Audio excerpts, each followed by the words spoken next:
Everybody thinks staffing's the same. Yeah. Because the output looks the same, but how they're doing it's way different.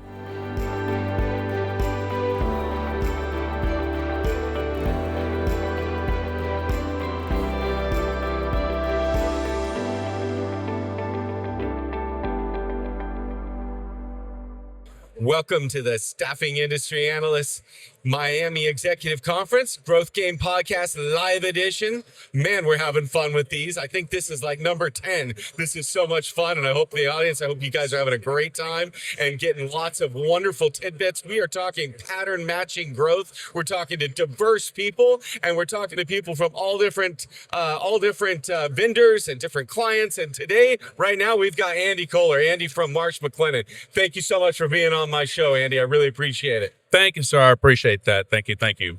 So talk to me. How did you get into staffing? Why are you servicing staffing agencies? Yeah, staffing, like probably most people that's in this industry, I kind of backed into it initially.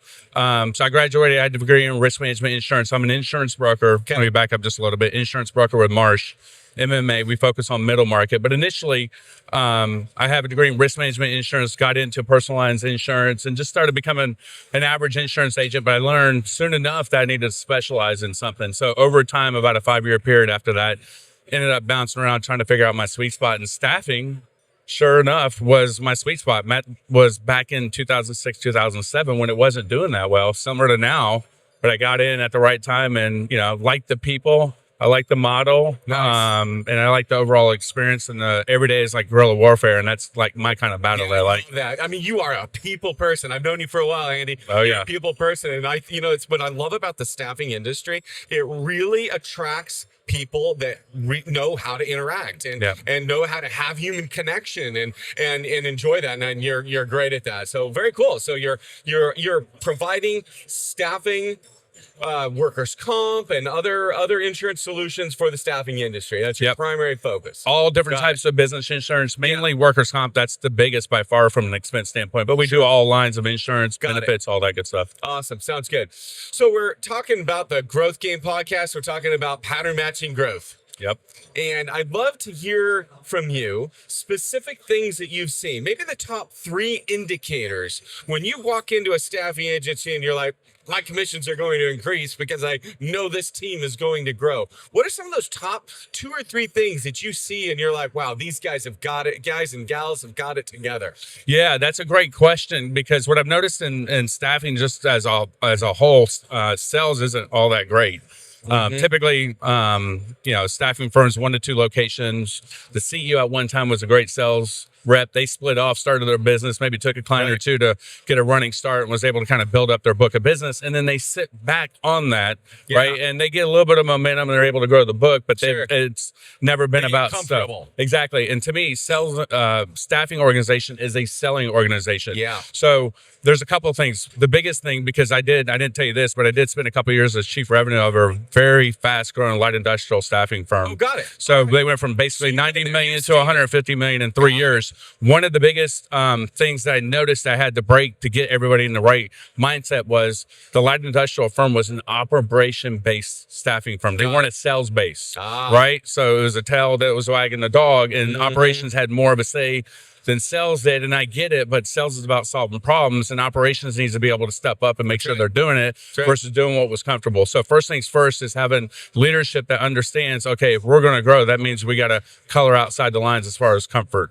And number 2, you got to have a leader that will focus on sales and sales only. So CEO that's doing everything is probably not going to be a good fit. A leader that's only in it, halfway and maybe meeting once every 2 weeks is not going to be in it, because a good light industrial sales rep typically is going to be more earlier in their career, less debt, because you got to pay less to get them motivated to go out and pound the doors. But you need to find the right fit, which means you got to stay on top of your sales reps daily, if not weekly, and then be able to manage to the KPIs.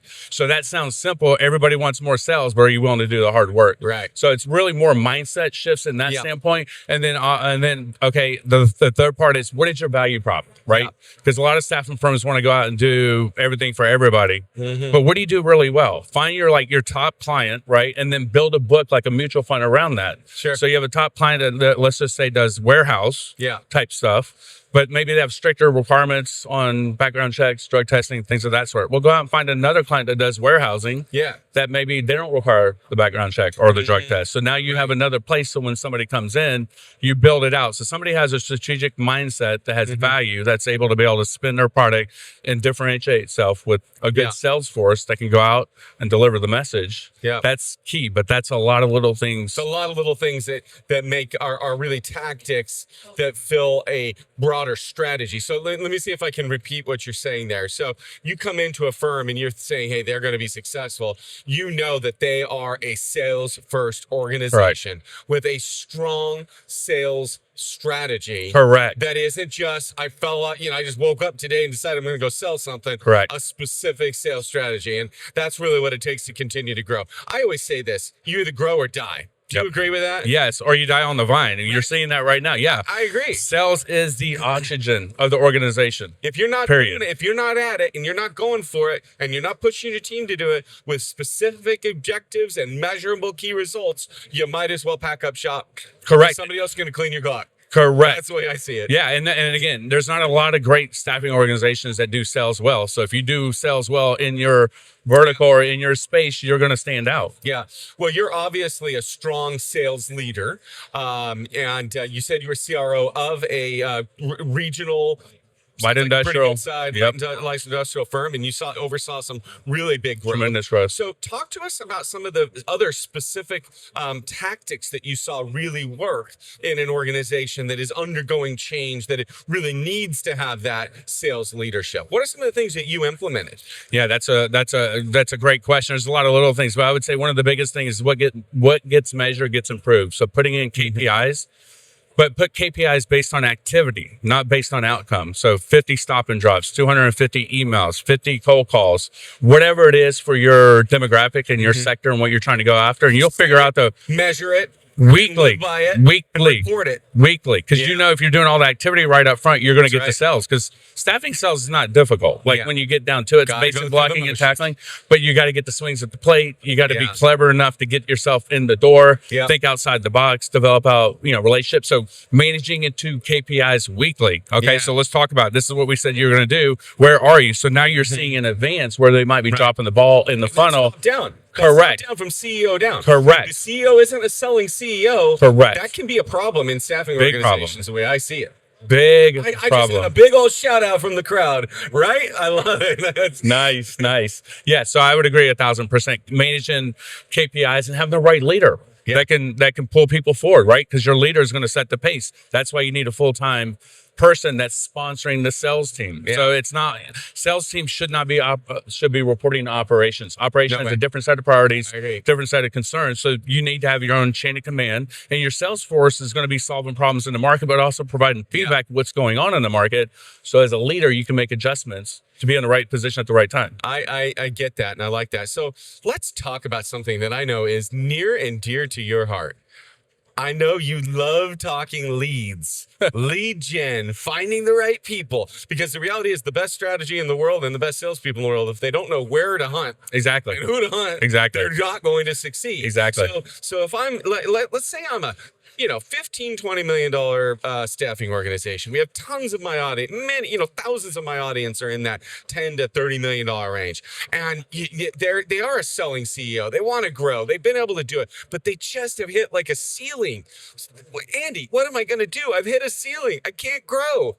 What do I do? How do I find the right leads? How do I create and nurture the kind of, set of leads that really is going to be able to, grow my staffing firm? Well, I mean, if you've hit a ceiling, it might not be sales related. You might have opportunities, but your middle market, your back office, your operations team might not be able to handle it. Not be ready for it. So you got to take a step back. Let's just assume that you're in a position that you have operations in a position where they're on their front foot. Now you're like looking to expand from a lead standpoint, right? And staffing, there's a lot of different ways you can get leads, but being able to identify leads is going to be critical. So a lot of times you got to figure out what you do well in that market, right? even if you have multiple markets, you might do one market better than the other, or you might service different types of clients. So what do you do well, right? Some kind of specialization that you're like, hey, I kill it here. I've got real value output here. And you're going to be able to communicate that to the prospects when you knock on the door. Be like, hey, I'm working with your guy next door. Right. And this is what we're doing to help improve his position. I'm curious, what is your current staffing firms doing to match that? Yeah. Right? Because do you suggest in that kind of an opening to have some very specific statistics? Well, I think early on, what do they like? I mean, what is a buyer of staffing? You know, what hits them when you walk in and you're like, are they doing this because we're doing this? What are some of their hot buttons? So what I would say, if we're talking about, I can speak about light industrial because professional and healthcare is going to be a little bit different. Right. But when you talk about light industrial, boots on the ground, when you're making contact with a general manager or a supervisor in the area, it is more tactical. Man, I need help on third shift, I need position of forklift, or I got 5 vendors, nobody's performing. I'm over my head. Third shift, I'm only getting 60% of capacity. And oh, by the way, did you know I got third shift? I hit 80% down the street.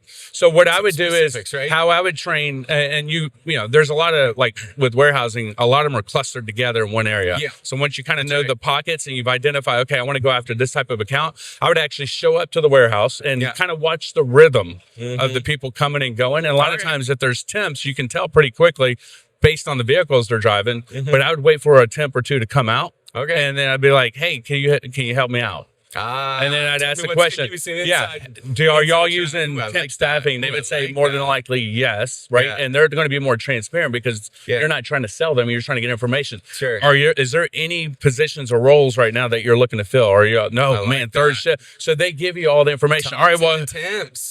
Who here do I need to chat with that you're working with that works for Home Depot? Oh, that's Mike Smith. It's Mike Smith here. Where's his office? First door on the right. Can you make the introduction for me?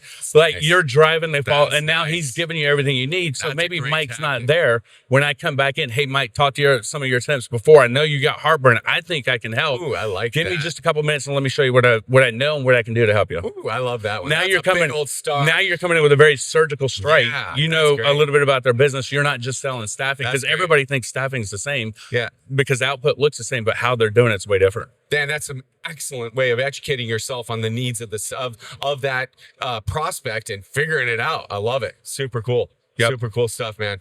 Well, very, very good. I love that. You know what? That's going to be the highlight of the whole show right there. Lead gen.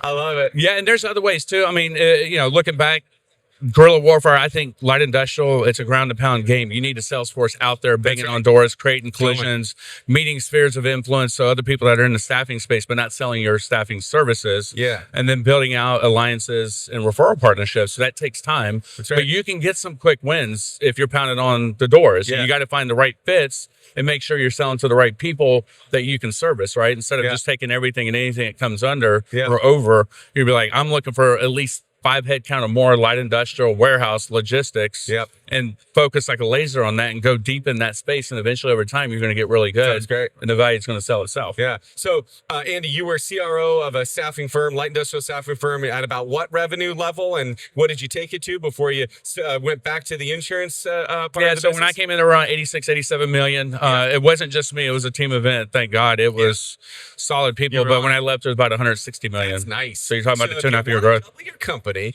and get past 100 million, copy Andy's secrets.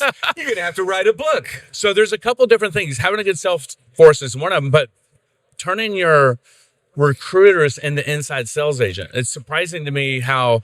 What do you mean by that? To me, a recruiter is really an inside sales rep. Yeah. Leads are coming in, candidates, right? And you can find out if you're just doing candidate development. If you ask the right questions to your candidates, because a lot of times they're temps before, right? Yeah. So tell me, where'd you work before? I worked at FedEx. Or, all right, were you a temp there? Yes. Okay, well, how was the experience? Got it. Who was your supervisor? If we call to do a reference check, who was your... So now you pass that over to your sales rep and be like, hey, they're using temps. It's Betty Sue that you need to contact over there. That's right. Very good specific advice. And then also just ask questions. So a lot of times what you find out is, especially high volume, is they're working with multiple staffing providers. That's right. There's other open orders. The recruiter that's on that account just hasn't asked for more orders. That's amazing. So now gamify it, put a system in place where they get an extra whatever spiff or make it, a team oriented event, who can give us some more referrals. And you'll find you'll get a 5-10% lift over about a month or two from your current clients just by asking for more orders. Amazing. It's so obvious it's not. That's awesome. That's so awesome. I love that, Andy. Thank you so much for being on the show. And thank you for some of that awesome, specific, tactical advice. Hey, that's good stuff. You're going to have to my random act of kindness. That's right. You're going to have to get back on the show again in the future, and let's keep talking about this and going deep on these tactics. I think this is going to be a big highlight for the show. Andy, thanks so much for being on the show, and thanks for the time today. Pleasure. All right, that's another wrap for the Growth Game Podcast. See you later from Miami. I love it.